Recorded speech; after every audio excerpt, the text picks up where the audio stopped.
The curfew bell had already sounded when the mayor reached the edge of the square. The town was dark in the way occupied towns learn to be. No lamps, no movement. Shutters closed not for sleep, but for caution. Even the church stood unlit, its stone tower swallowed by the low cloud and the absence of moonlight. Somewhere beyond the rooftops, a German patrol moved slowly, boots measured, rifles angled down, but never slung. The mayor stopped beside the notice board where official decrees were posted. His coat was buttoned too tightly for the weather. Inside the pocket, folded once and then again, were several sheets of paper already stamped, already signed. They bore the seal of the Mary, they bore his name. He had issued curfew passes before. Everyone had.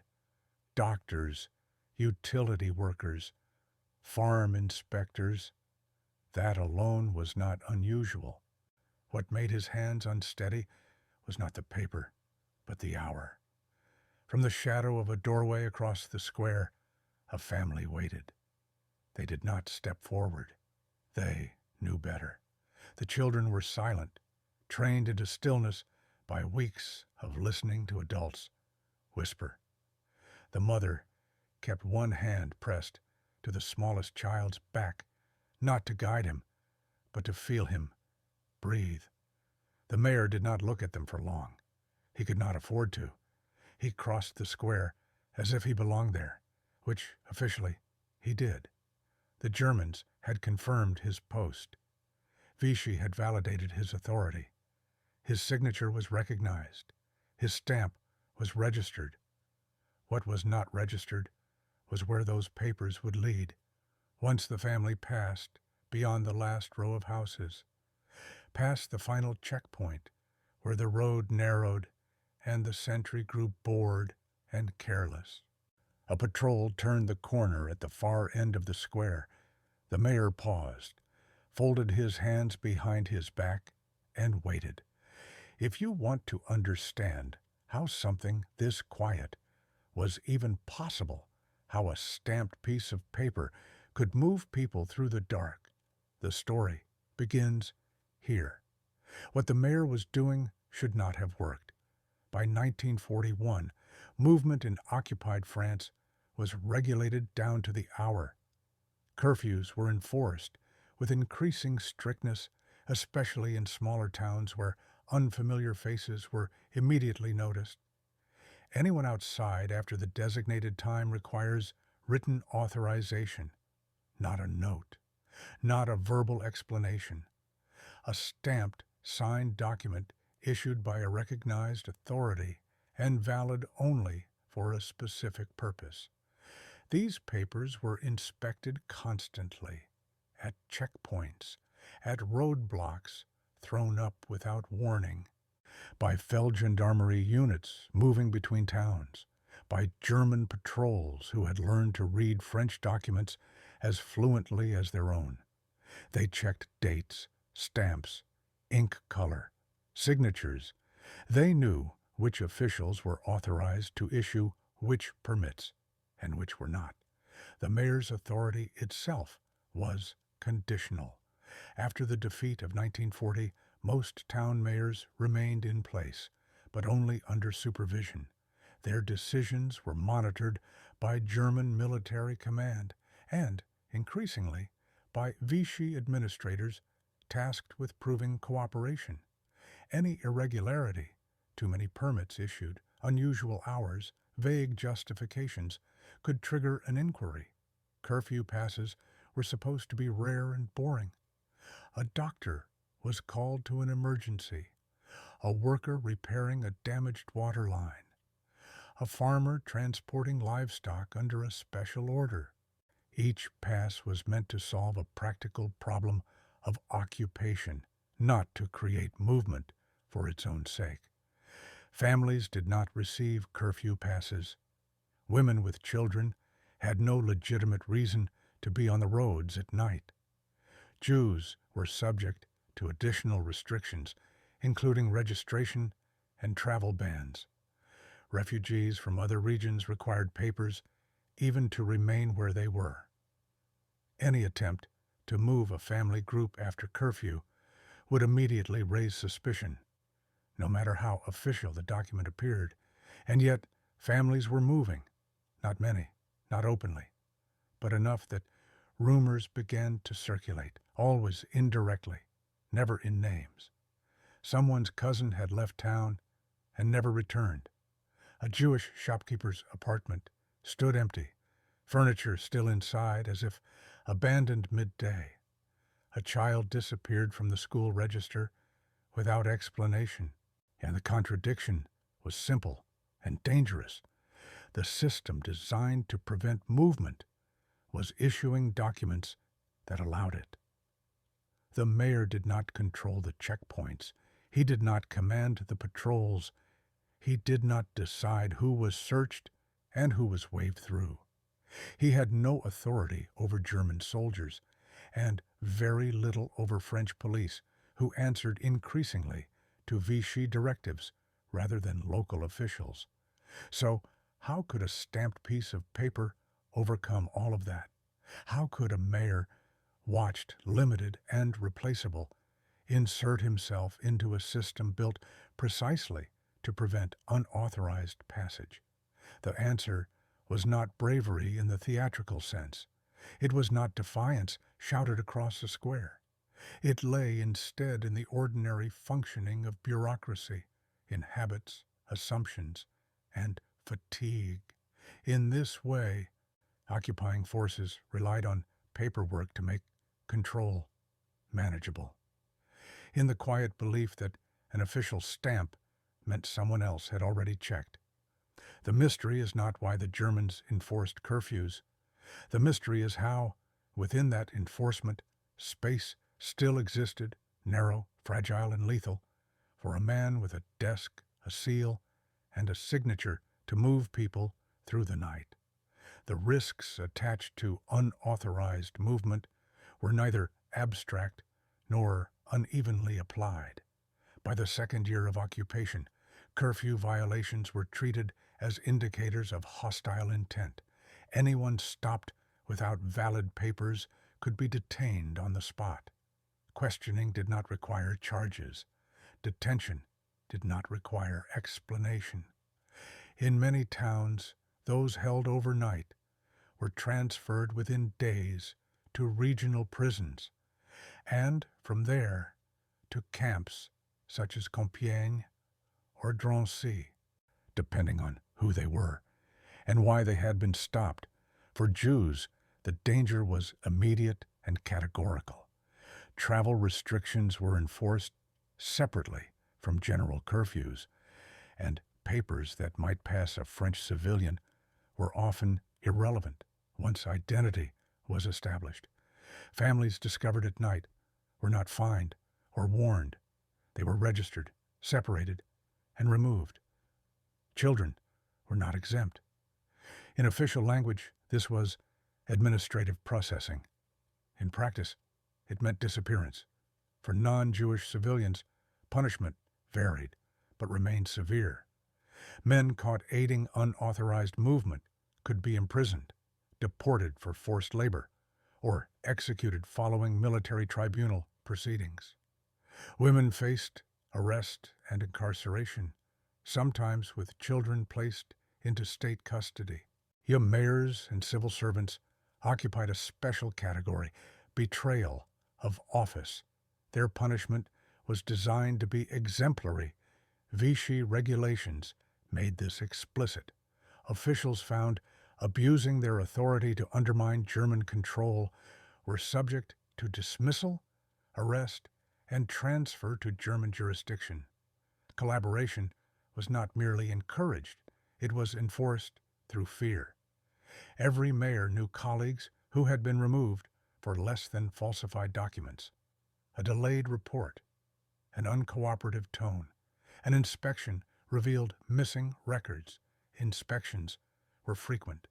German officers audited municipal offices, sometimes with notice, often without. They checked permit logs. compared the numbers issued month to month, requested justifications. They examined stamps for wear and consistency. Ink mattered. Paper stock mattered. A discrepancy could take hours to explain, and explanations were not always accepted.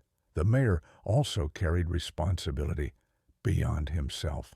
If discovered, retaliation rarely stopped at the individual. German authorities routinely punished communities collectively. Food rations reduced. Men requisitioned for labor. Night patrols increased. Hostages taken following acts deemed sabotage. The mayor knew that his actions could bring consequences to people who had never asked for help and would never know why punishment came. This knowledge shaped every decision. He could not act often. He could not act visibly. And he could not afford mistakes. He also lived under constant observation. Not surveillance in the modern sense, but the small-town version is more difficult to escape. Clerks noticed unusual requests. Neighbors watched who entered the mairie after hours. The local gendarme reported to Vichy administrators. The German liaison officer attended council meetings, listened more than he spoke. There was no room for heroism, only calculation. The mayor understood that if he issued one improper document too many, the pattern would emerge. If he helped the wrong person, or helped at the wrong time, the mechanism would close. The space that allowed movement would collapse, not just for one family, but for all who might follow.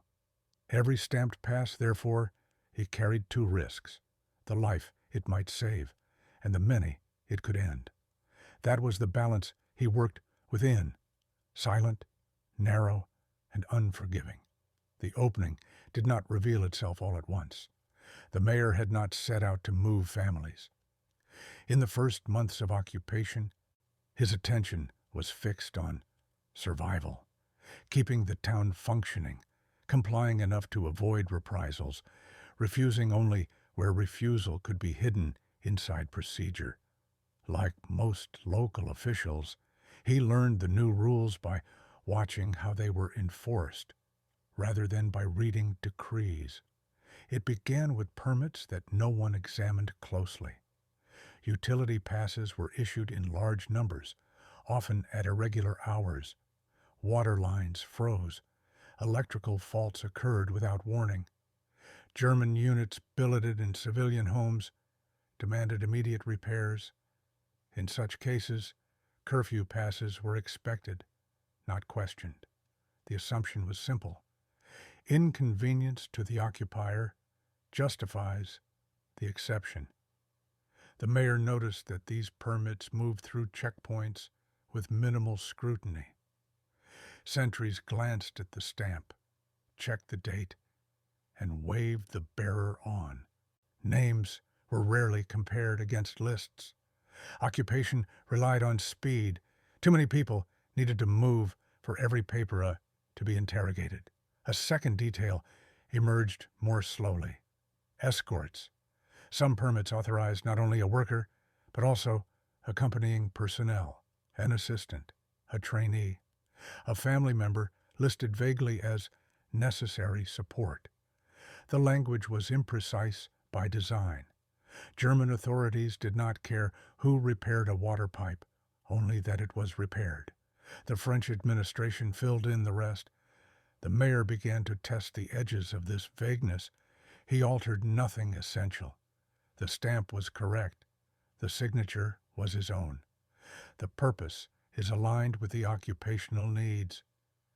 What changed was who carried the paper and who walked beside them. At first, it was a single adult accompanying a licensed worker, a wife, a cousin, someone who did not look out of place, someone who could plausibly claim to belong to the task at hand. These passes moved without comment. He kept notes privately. Not names, never names, but outcomes. Which checkpoints asked questions? Which guards barely looked up?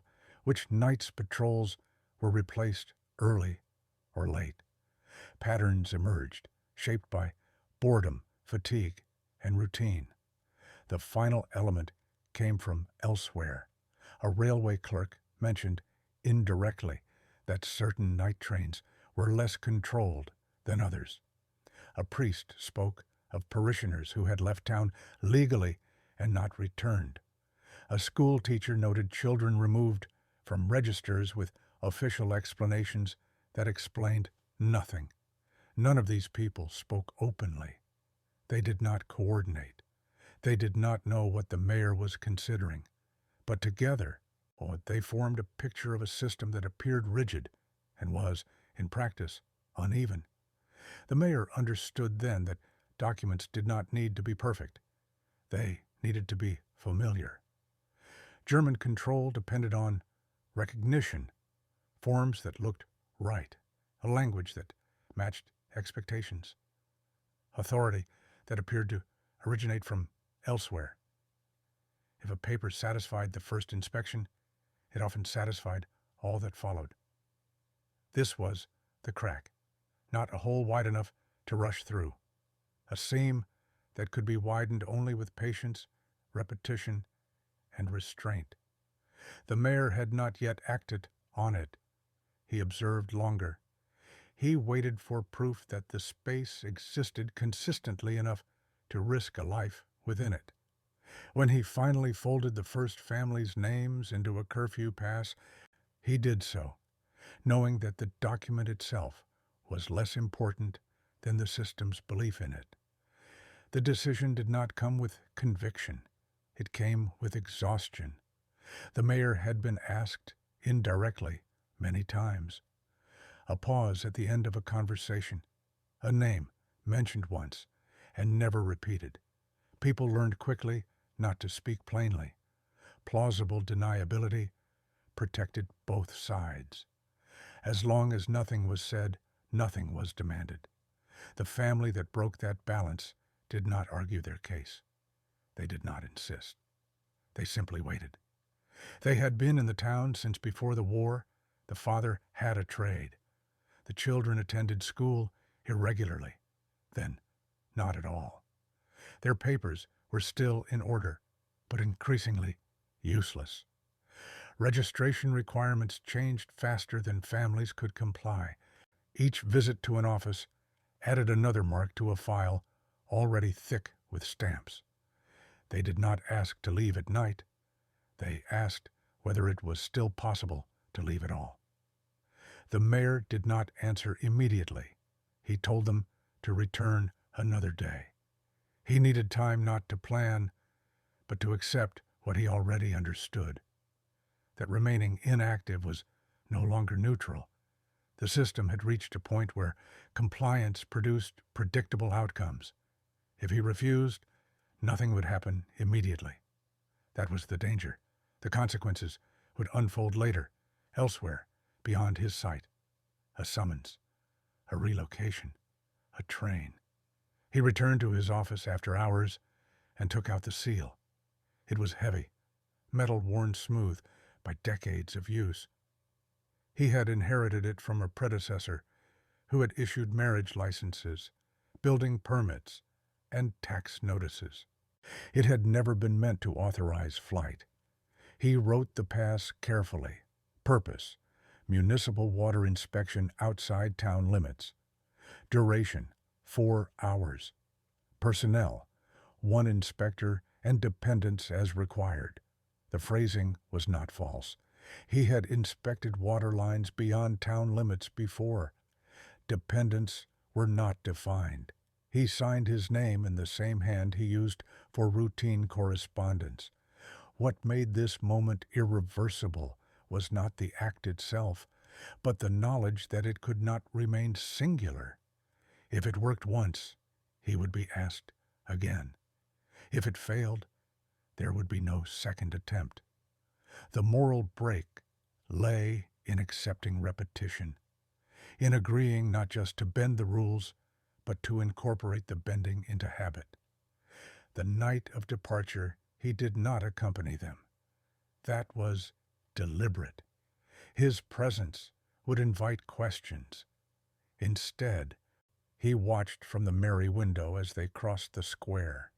He noted their pace, neither hurried nor slow, exactly as instructed.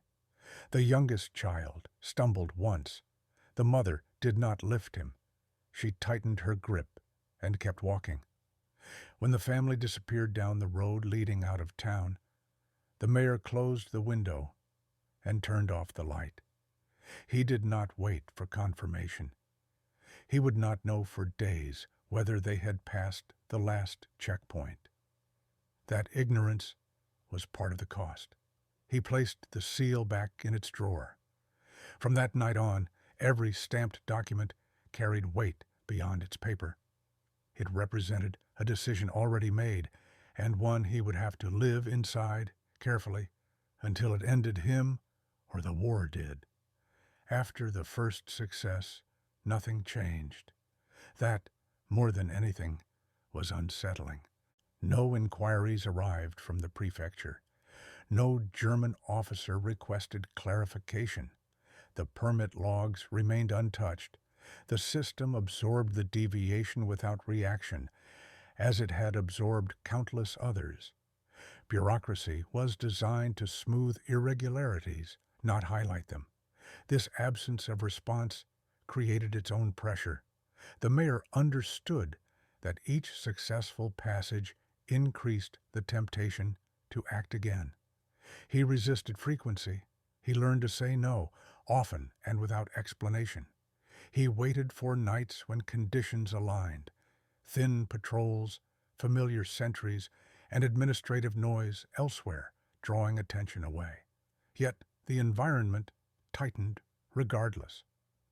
By late 1942, inspections increased. The Germans introduced rotating patrol schedules to prevent familiarity. French gendarmes were ordered to accompany night checks, or adding local knowledge to military authority. Curfew hours shifted without notice. Entire districts were sealed following acts of sabotage unrelated to his own. Each adjustment narrowed the space he relied upon. The mayor responded not by expanding the method, but by refining it.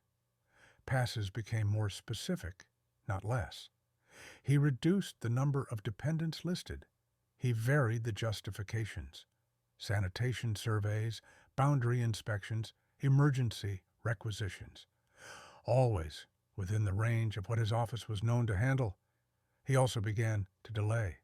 Urgent requests were postponed days or weeks, not out of cruelty, but necessity. Acting too quickly created patterns. Desperation produced mistakes. He waited until the system was tired again. Risk entered from unexpected directions. A clerk asked why certain permits were issued after office hours. A Vichy administrator requested copies of recent curfew authorizations for statistical review. A German liaison officer remarked, casually, that municipal paperwork in the district was unusually thorough. None of this was an accusation. That was worse. Interest preceded scrutiny. The mayor adjusted his own behavior. He arrived later, left earlier. He allowed others to issue routine permits under his supervision, reducing his visible involvement. He ensured that questionable passes were buried among legitimate ones, indistinguishable in form and volume. The families changed, too. As restrictions intensified, those attempting to leave became more visible. They carried less. They spoke less. Fear stripped them of normalcy, making them stand out precisely when invisibility mattered most. The mayor learned to turn some away, simply because they could not pass unnoticed.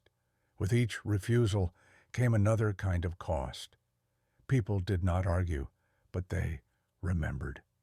Silence accumulated. The mayor felt the weight of decisions made privately, but lived publicly. He began to sleep poorly, not from fear of arrest, but from calculation that never ended. The method itself remained unchanged. That was its strength and its vulnerability. It relied on continuity, on the Germans believing that yesterday's documents would resemble today's, on no one deciding to look twice. As winter deepened, rumors reached the town of mayors, arrested elsewhere, for document irregularities. No details, just removals, empty offices. Replacements were installed without explanation. The mayor understood that escalation did not announce itself with danger. It arrived as attention, and attention, once focused, could not be redirected. The night the system nearly closed did not begin with urgency. There was no request waiting, no family at the edge of town. The mayor was at home when the message arrived, delivered by a gendarme who did not remove his cap and did not explain himself. The German liaison officer wished to review municipal curfew authorizations.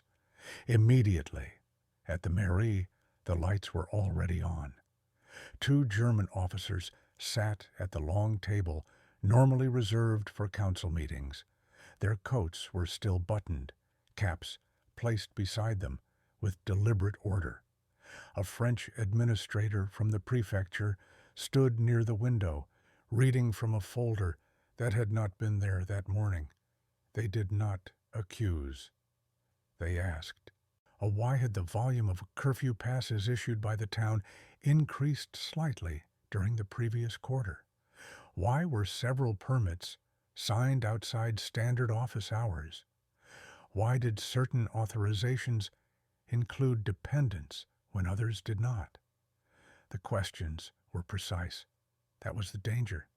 The mayor answered slowly, referring to maintenance emergencies, seasonal disruptions, and personnel shortages. He did not defend individual cases. He spoke of patterns, averages, and administrative necessity. He produced logs that aligned with his explanations. The papers were clean because they had always been written as if someone might one day read them aloud. One officer leafed through a stack of permits. He stopped at one, then another. "These are valid," he said, not as a conclusion, but as an observation. The administrator asked whether the mayor had ever felt pressure from civilians to issue unauthorized documents. The mayor said no. That was true in the only way that mattered. Then came the moment he had prepared for, but never rehearsed. A permit was placed in front of him, one he recognized immediately, issued weeks earlier. A family of 4 is listed under a sanitation inspection authorization. The officer asked without inflection whether the dependents had been necessary. The mayor did not hesitate. Hesitation would have been noted. He replied that the inspector had requested assistance carrying equipment, that dependents were sometimes listed loosely to allow flexibility in rural conditions, that this practice was neither new nor unique to his town. The officer nodded. He did not look convinced. He did not look unconvinced. What followed was silence. In that silence lay everything. The families already gone, the ones turned away, the ones still waiting elsewhere. The mayor understood that this was not a test of innocence. It was a test of usefulness. The Germans needed the administration to function. Disruption was costly. After several minutes, the officer closed the folder. He stated that curfew authorizations would henceforth require additional justification and prior notification. Procedures were tightening across the district. This was not a warning, he said. It was an adjustment. The meeting ended without arrest. As the officers left, the administrator remained behind. He advised the mayor, quietly, to reduce discretionary decisions. to protect himself, to protect the town. That night, the mayor walked home through empty streets. The curfew bell rang, as it always had.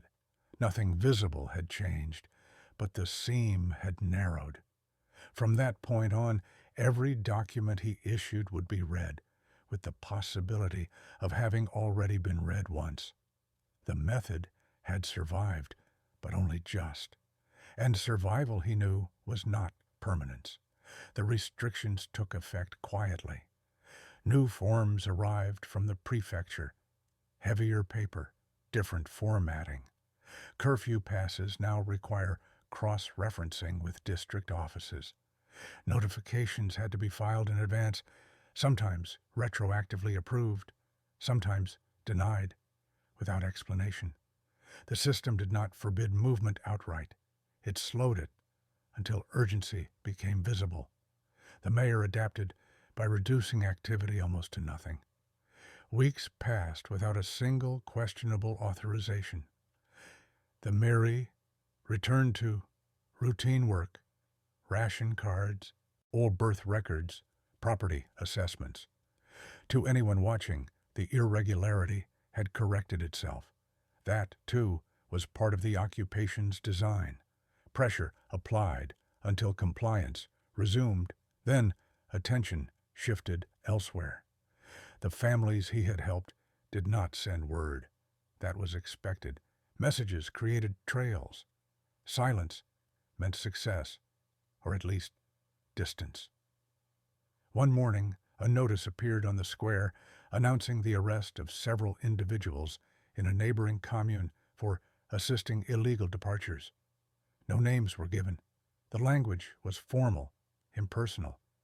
It served as a reminder rather than information. The mayor read it carefully, noting what was not said.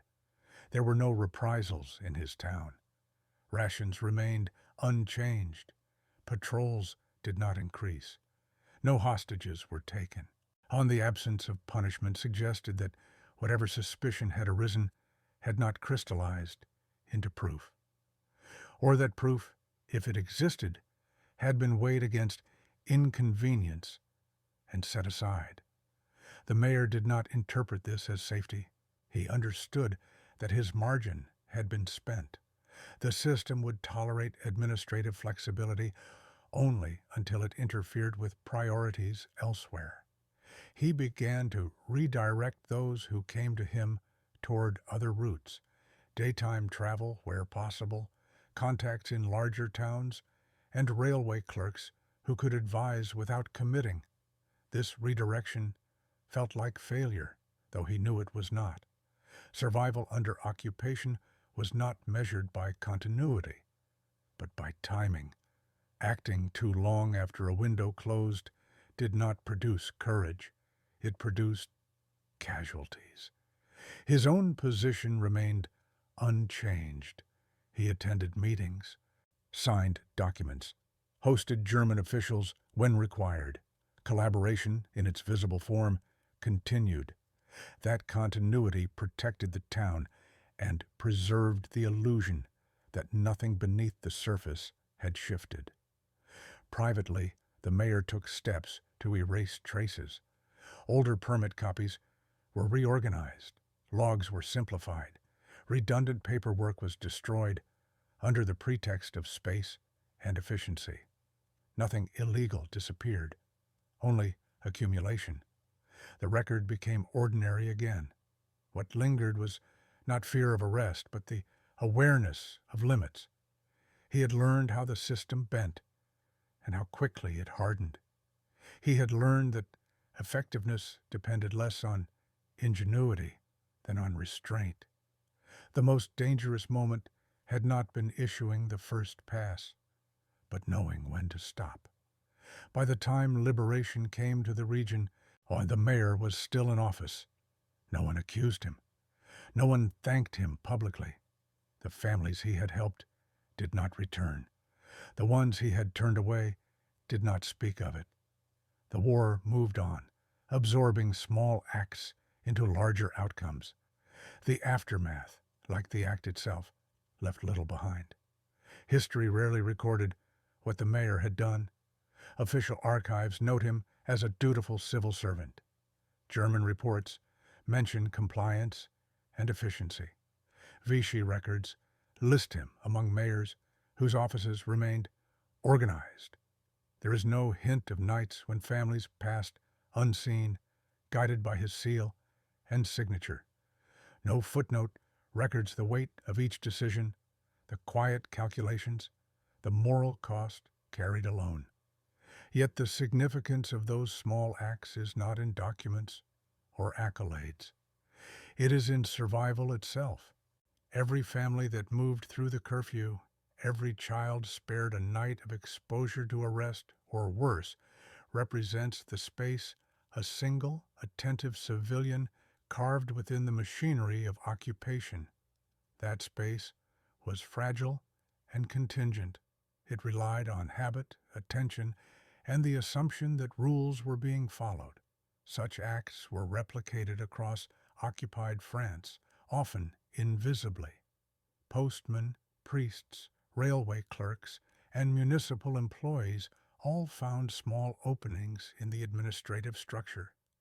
They did not speak of heroism. They did not record deeds. They relied on the quiet rhythm of procedure, the gaps left by bureaucratic fatigue, and the discretion of individuals with authority.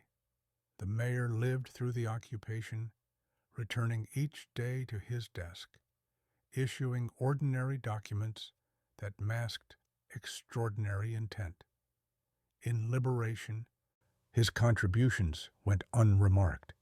He was not alone in this, nor exceptional in skill, only in the willingness to act without recognition, guided by careful judgment rather than ideology or personal gain. Today, historians reconstruct these patterns from fragments, interviews with survivors, scattered correspondence, and local archives. Each story confirms the truth. Resistance was rarely loud. It was procedural. It was disciplined. It was grounded in ordinary spaces and ordinary responsibilities, where one person's careful choices could, quietly, subvert a vast system. The legacy is subtle. It is not a story of triumph, but of endurance. It is measured in minutes, in nights passed under curfew, in families delivered safely to another town. It is found in the knowledge that within oppressive systems, ordinary authority could, for a time, serve life instead of control. If you want to keep listening to stories like this, stories that history barely recorded, but war depended on, you can remain here.